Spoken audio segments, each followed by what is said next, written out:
Yes, reka nanjye mbasuhuza mwebwe dukurikiye ku Isezerano TV by'agaciro gakomeye cyane kuba mugarutse kuba natwe umwanya nk'uyu nguyu. Reka ngushimire aho waba uherereye hose, waba uri hano mu Rwanda cyangwa se mu bindi bihugu, cyane cyane abari mu Burundi, abari hano muri Afrika, inshuti zacu ziri ku bindi migabane itandukanye. Mwese turabasuhuje kandi tubifuriza kugumya kugubwa neza. Uyu munsi turi muri Relax Life Center, turi kumwe na muganga Desire, twishimiye kongera kubana nawe. Murakoze cyane, natwe turabishimiye. Muri Relax Life Center muratangaza iki? Mu kigo Relax Life Center tumeze neza, nta kibazo, ibikorwa birakomeje. Turi kwita ku buzima, ibikorwa by'ubuzima, ibikorwa by'ubuzima byo kubungabunga ubuzima, kubungabunga amagara y'abantu. Amagara y'abantu muri kubitaho neza nta kibazo? Turi kubitaho nta kibazo, nk'uko bisanzwe. Yego. Aha, murabizi ko tujya gutya tukaganira ku bigano by'ubuzima. Uyu munsi niyo mpamvu twifuje n'ubundi kuganira ku buzima. Mu bitekerezo abantu baba baduhaye cyangwa se mu bibazo abantu baba baduhaye, haba harimo indwara nyinshi baba batubwira ati tubarize muganga. Ese iyi ndwara, uburwayi, hari n'igihe ngiye babimbaza simbimenye. Nk'uwari watubajije ati hari uburwayi bwa cystite, niba ari cystite ubwo nyine nabisomye muri comment, hari n'ababimpa muri message. Uyu munsi rero nifuza ko tuza kuvuga kuri iyo ndwara. Ubundi iyo ndwara ni iyihe, ni indwara imeze gute? Murakoze cyane. Ubundi ubu burwayi bita cystite ni indwara ifata mu ruhago. Ni indwara ifata mu ruhago, ahanini biba bitewe n'imyanda ibagiye mu miyoboro y'inkari, nk'icyo twakwita infection dans les voies urinaires. Ni imyanda ibagiye mu ruhago inyuze mu miyoboro y'inkari. Ni ukuvuga ko rero ku muntu uyirwaye usanga muri rusange impyiko zitari gukora neza, cyangwa se uruhago rufite ikibazo nko kubika imyanda myinshi. Ariko itandukanye na infection urinaire? Itandukanye na infection urinaire. Yego. Ahubwo iyi ndwara bimwe mu bishobora gutera ni infection urinaire. Ishobora kuyitera? Infection kumarana igihe kinini, infection urinaire bishobora gutera indwara ya cystite, kubera yuko kubana na ya infection bizana imyanda mu ruhago. Ni cyagiye bazakubwira yuko ufite imyanda mu ruhago, kubera yuko ya infection yakomeje ijyana imyanda igera mu ruhago. So rero iyi imyanda imaze kubamo myinshi, nibyo bibyara iyi ndwara ya cystite. Akaba ari indwara rero ikunze kurangwa n'uko umwumva umuntu ahora aremerewe mu kiziba cy'inda. Hari ibitabo byinshi bivuga kuri iyi ndwara, nko ku rubuga rwa www.drsimo.com, aho batubwira ko iyi ndwara ahanini ikunze kwibasira abantu b'igitsina gore, ikunze kwibasira abadamu n'abakobwa. Akaba ari uburwayi rero bugaragazwa n'uko umuntu abyimba inda yo hasi, akumva ahora aremerewe, cyangwa se akagira uburyaryate mu nda yo hasi, aho twita bas ventre, cyangwa yakumva yahishima. Ahanini rero ikaba iterwa n'agakoko, nako ko mu bwoko bwa bacteria, ako bita Escherichia coli. Ni agakoko ko mu bwoko bwa bacteria, ariko kanyura mu muyoboro y'inkari. Iyo rero bimaze kubamo byinshi, nibwo bigenda bigakreya imyanda mu kiziba cy'inda cyangwa se mu ruhago. Utu ni udukoko rero natwo tugenda twirema bitewe n'umwanda, nk'aho umuntu ku matuwarete, mu guhuza imibonano mpuzabitsina hagati y'uyirwaye n'utayirwaye, ndetse ugasanga aka gakoko gakomeza gukura uko umuntu agenda ahura na za ndwara zandurira mu mibonano mpuzabitsina. Wari utubwiye ko ari uburwayi bukunda kwibasira abagore, bivuze ko umugabo atayirwara? Iyo tuvuze ko bukunda kwibasira abagore, bivuze yuko abenshi bakunze guhura nabwo ni abari n'abategarugori. Ariko no ku mugabo tuza kubonamo ko n'abagabo babugira, aho nk'umugabo iyo amaranye igihe kinini arwaye amibe, iyo twita kyste d'amibe cyangwa se amibe yubatse igikonosho, nabwo usanga yarakreye icya kintu bita cystite. Cyangwa se niba umugabo amara igihe kinini gonorrhea, za ndwara n'ubundi zandurira mu mpuzabitsina, hagati y'uyirwaye n'utayirwaye nawe bishobora kumuviramo iyi ndwara ya cystite. Ibi ngibi byumvikana ahanini guhora aremerewe mu kiziba cy'inda. Wenda turebye ku wari uvuze ngo byumvikana kubabara mu kiziba cy'inda, ariko si ubundi ibimenyetso byayo ni ibihe? Ibimenyetso bishobora kukubwira umuntu wenda bikamuha mbega bikamuha imbuzi akamenya ko agomba kuba yakwivuza, cyane ko cystite iyi ndwara igira ingaruka nyinshi, wenda turaza kuzigeraho. Ibi bimwe mu bimenyetso, urumva ikimenyetso cya mbere ni uguhora yumva aremerewe mu kiziba cy'inda cyangwa se mu nda yo hasi. Ikindi ni uguhorana uburyaryate no kwishima hasi, ahubwo turavuga mu myanya y'ibanga. Haribamo no kujya kwihagarika inkari zinuka.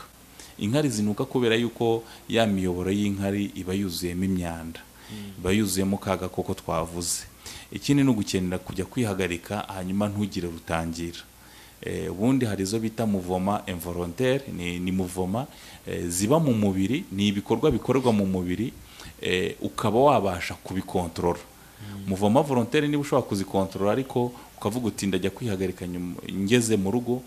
Iyo uyu muntu amara igihe kinini uburwayi bwa cystite ntabwo abasha kwikontorora mu gihe cyo kujya kwihagarika, inkari zirihuta cyane. Ikindi rimwe na rimwe hari ubwo usanga no mu kujya kwihagarika inkari zishobora kuza zirimo amaraso cyangwa se zirimo ururenda rumeze nk'amata yapfuye. Ibi nabyo ni bya bimenyetso byose bikwereka yuko urwaye indwara ya cystite. Ibindi bimwe mu bimenyetso ni uko usanga impyiko byaramaze kugaragara ko zidakora neza. Urumva iyo ufite uburwayi bwa cystite ni hahandi usanga imiyoboro y'inkari yaruzuyemo imyanda. Iyi myanda rero iba yaratewe ahanini no gukora nabi kw'impyiko, aho usanga ufite za acidilike nyinshi. Ugasanga umuntu arahora ataka umugongo wo hasi, umugongo wo mu rukenyerero, mu ruhande impyiko ziherereyemo.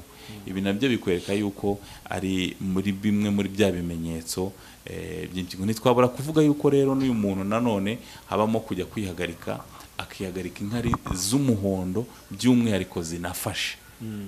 Ubundi iyo umuntu ajya kwihagarika aba agomba kwihagarika inkari bigaragara ko hatibanzemo umweru, hatibanzemo n'umuhondo. Uyu muntu rero iyo agiye kwihagarika yihagarika ababara, akihagarika inkari z'umuhondo kandi zifashe. Iyo ari inkari zifashe cyane ni ibikwereka yuko impyiko zawe zitari gukora neza, no mu kujya kwihagarika hari amaproteine yawe agenda asohoka. Ikindi tutabura kuvuga rero ni guhorana umunaniro mwinshi. Kubera ya mikorere itameze neza y'impyiko, impyiko ngo zibe zayungurura amaraso neza, zibe zakora akazi neza, umuntu azahorana ikibazo cyo guhorana umunaniro. Ndetse aho usanga nko mu bice byo ku kirenge umukanda umubiri ugaherayo, bikwereka yuko impyiko ziri gukora nabi kubera ya myanda ya cystite. Bikwereka yuko urwungano rushinzwe amaraso, itembera ry'amaraso mu mubiri wawe ntabwo rukora neza. Ikindi tutabura kuvuga rero nko kubashakanye no kubura ubushake. Kubura ubushake kubera yuko iyi ndwara ya cystite, ya myanda iragenda igafunga imiyoborantanga. Hari ubwo usanga nko ku bari n'abategarugori ashobora kugira ikibazo cyo kuziba k'umuyoborantanga umwe, trompe, bitewe n'iyi myanda ya cystite. Ikindi rero twavuga ni ukugira imihango igenda nabi. Niba umuntu ashobora kugira imihango iza 2 mu kwezi, imihango igenda nabi, ajya mu mihango akaribwa, akazana ibintu bimeze nk'ibibumbe, kandi bikiyongeraho kuba uhora wumva uremerewe mu kiziba cy'inda, kuburibwa mu kiziba cy'inda, kuba wumva wahashima cyangwa se washima mu myanya y'ibanga, bikiyongeraho ya mihango yawe itagenda neza. Ni byiza ko wakwivuza iyi ndwara ya cystite, dore ko ishobora kukuviramo ibibazo bigendanye n'aho wazajya kwa muganga bakakubwira yuko nyababyeyi yawe irimo imyanda, trompe yawe yazibye, ahanini byaturutse kuri ubu burwayi bwa cystite. Ikindi rero twavuga nko ku bagore, abari n'abategarugori kubera ya myanda yo mu miyoboro y'inkari yo mu miyoboro ntanga iba yaragezemo, usanga agira ikibazo cyo kumagara mu gitsina, aho usanga umuntu ashobora kujya kwivuza avuga yuko nta bubobere cyangwa ahora yumagaye, akaba yakwivuza ibyo ngibyo, ariko mu by'ukuri kimwe mu byabiteye harimo ya ndwara ya cystite. Iyi ndwara igira ibindi bitera byihariye bitari mu byo muri bimwe wagiye utubwira? Hari ibyo twavuga bitera ubu burwayi. Buriya hari indwara bita maladie sexuellement transmissible, ni indwara zandurira mu mibonano mpuzabitsina hagati y'uyirwaye n'utayirwaye. So rero izi ndwara ni rwo rufunguzo rwa mbere iyi ndwara yinjiriramo. Ni ukuvuga ngo niba umuntu afite ibibazo by'ama infection by'amatrichomonase, aba agomba kuzivuza neza zigakira neza, kubera yuko iyo atazivuje neza ngo zikire bishobora kumuviramo bwa burwayi bwa cystite. Ikindi twavuga nanone ni uko igihe umuntu afite ikibazo kigendanye no kuba uruhago rwe rudakora neza, impyiko ze zidakora neza, twabivuze amaraso adatembera neza, ni byiza ko wabyivuza neza, kubera yuko ingaruka y'uburwayi bw'impyiko zidakora neza harimo na cystite. Kandi twabonye yuko iyi ndwara ya cystite ku bagore n'abakobwa ishobora kuviramo ibibazo byo kuziba kw'amatrompe, ishobora kuviramo ibibazo byo kugira imyanda muri nyababyeyi. Ibi byose bikuviramo ikibazo cyo kuba utasamira igihe. Ikindi rero hari ubwo ubona nk'umuntu agiye kujya mu gihe cya menopause, igihe cyo gucura, nabwo ashobora kuba yahura n'iki kibazo. Yahuye n'iki kibazo ni byiza kwegera muganga akamufasha mu bintu yakwirinda cyangwa se yakoresha kugira ngo igihe agezemo azakigendemo neza. Ikindi gishobora gutera ibi bibazo twavugamo harimo nko kwikinisha ku gitsina gore. Abantu b'igitsina gore bikinisha bashobora guhura na cystite kuko bica iriya imiyoboro y'intanga n'imiyoboro y'inkari ishobora kwangirika bikamuviramo bwa burwayi bwa cystite. Ibindi twavuga ni ukutivuza neza indwara ya amibe. Twabivuzeho hejuru, ariko indwara ya amibe ifata abantu bose. Aha byumvikane turi kuvuga ko ibibazo ushobora kugira, yaba ari umugore yaba ari umugabo, ushobora kubigira. Ushobora kuba utarivuje neza uburwayi bwa amibe ikageraho ikurira mu gikono. Iyo yakuriye mu gikonosho cyayo iba itangiye kunyunyusa, ibigomba gufasha umubiri wawe. Ni hahandi wumva uhora uremerewe mu kiziba cy'inda, kubera yuko amibe yaragiye kurira muri icyo gikono, igera itangira kunyunyusa n'ibyagombye kuba bigera mu zindi nzungano z'umubiri wawe. Ikindi twavuga ni ku bagabo, iyo arwaye prostate, amara igihe kinini prostate, cyane cyane igihe prostate yatangiye kubyimba, ahora yumva aremerewe mu kiziba cy'inda. Bishobora kumuviramo n'indwara ya cystite, ariko kwivuza neza ni ukubanza guhera ku cyateye icyo kibazo. Ibindi bishobora gutera ubu burwayi rero ni nko ku barwaye indwara ya diyabete. Iyo urwaye indwara ya diyabete ugakoresha ibinyasukari cyangwa se ukagira isukari nyinshi mu nkari, cya gihe impyiko ziri gukora nabi, ushobora kugiramo ibibazo bya cystite. So rero ni byiza yuko umuntu yivuza neza, cyane cyane ahereye ku cyateye uburwayi. Reka turebe noneho ingaruka zo kuba z'indwara cyangwa se zo kuyivuza nabi. Ingaruka zo ku muntu utivuje uburwayi neza ni nyinshi. Twahera nko ku bari n'abategarugori, ashobora kugira ibibazo byo mu mihango, indwara ya dysmenorrhea, ariyo ndwara irangwa no kugira imihango igenda nabi. Ashobora kujya mu kwezi kabiri, ashobora kujya mu gihe cy'ukwezi, uyu munsi iminsi ibiri akabona itaza, ikongera ikaza ku munsi wa gatatu, kubera ya myanda yageze mu nzira mu miyoborantanga yiwe, ikaba yafunga isohoka rya ya myanda. Ahandi rero twavuga ni ukugira ibyitwa acidite vaginale. izi ni aside ziboneka mu gitsina cy'umugore bitewe no kugira indwara zandurira mu mpuzabitsina igihe kinini ndetse na bwa burwayi bwa cystite amara igihe kinini. Iyi acidite vaginalis rero ishobora kumutera ibibazo byo kudasamira igihe kubera ko iyo abonanye n'umugabo ya acide iri mu gitsina ihita yica intangangabo. Ibi bikaba byaterwa rero na ya cystite yarwaye kubera kutivuza neza indwara zandurira mu mibonano mpuzabitsina. Ikindi rero ni ukubura cyangwa se no gutakaza bya burundu ububobere, ubushake se ku bashakanye. Wenda no mu kugira ngo dufashe abantu neza, twavuga yuko ahanini imikorere mibi y'igogora nko ku bantu baba bafite igogora ridakora neza, afite ibibazo by'amaconstipation, ntabwo ajya kwituma neza, afite ibibazo bya amibe, ibibazo by'igogora rikora nabi bishobora gutiza umurindi iyi ndwara ya cystite. Kubera yuko igihe umuntu afite ibyo agomba gusohora mu mubiri bitari gusohoka nk'uko bikwiriye, nabyo biremamo ya myanda, ugasanga umuntu arahora aremerewe mu kiziba cy'inda, aragira ikibazo by'imyanda muri nyababyeyi cyangwa se mu nda yo hasi. Nka muganga, inama watanga ku muntu ushobora kuba afite iyi ndwara cyangwa se ukeka ko ashobora kuba ayirwaye zaba ari izihe? Inama nazo zirahari, cyane cyane nk'iyo duteze amatwi cyangwa se twagusuzumye tukabasanga ufite iki kibazo, aho dushobora kurebera ku bimenyetso ufite 3 cyangwa se 5. Inama rero ku muntu urwaye indwara ya cystite, tuba twakoresha n'ibyo kurya no mu mibereho yacu ya buri munsi. Inama ya mbere ni ukunywa amazi menshi. Amazi menshi azamufasha kuba yajya kwihagarika, akagira imyanda isohoka muri ya nzira ya miyobora y'inkari, impyiko zigakora neza.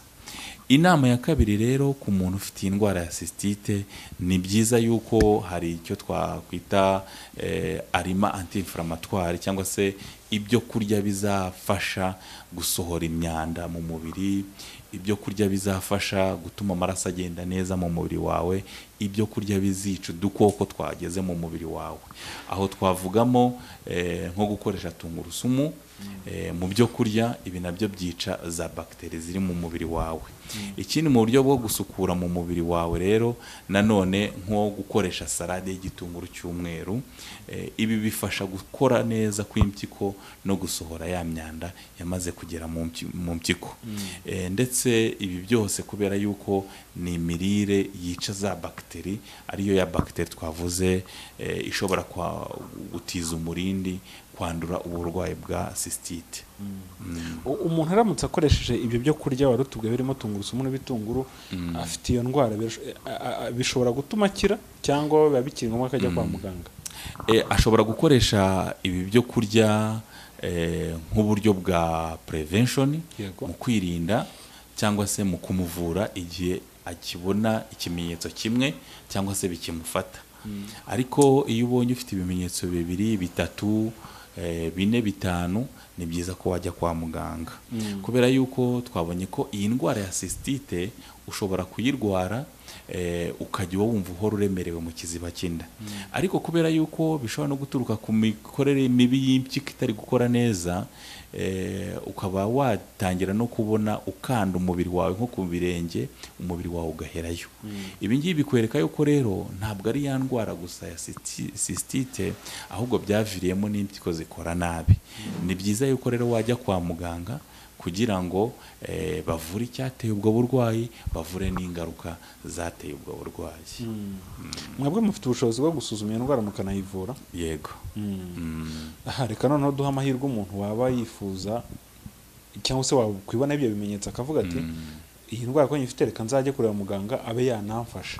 yego tumuha amahirwe yo kumenya ngo mukorera he, mumuhe na nimero ku buryo aba akeneye yababaza, cyangwa se n'ibindi birenze n'izindi nama cyangwa se no ku kindi kibazo cy'ubuzima. Yego. Relax Life Center dukorera mu mujyi wa Kigali, dukorera Kimironko. Ubundi iyo uvuye muri gare ya Kimironko urenga haguruka mu ruhande rw'ibumoso, twegeranye n'urusengero bita Foursquare Gospel Church. Niyo uturutse mu bindi bice nko kwa Nayinzira, ubwo urenze ku Isangano ni mu ruhande rw'iburyo, iruhande rwa Foursquare Gospel Church.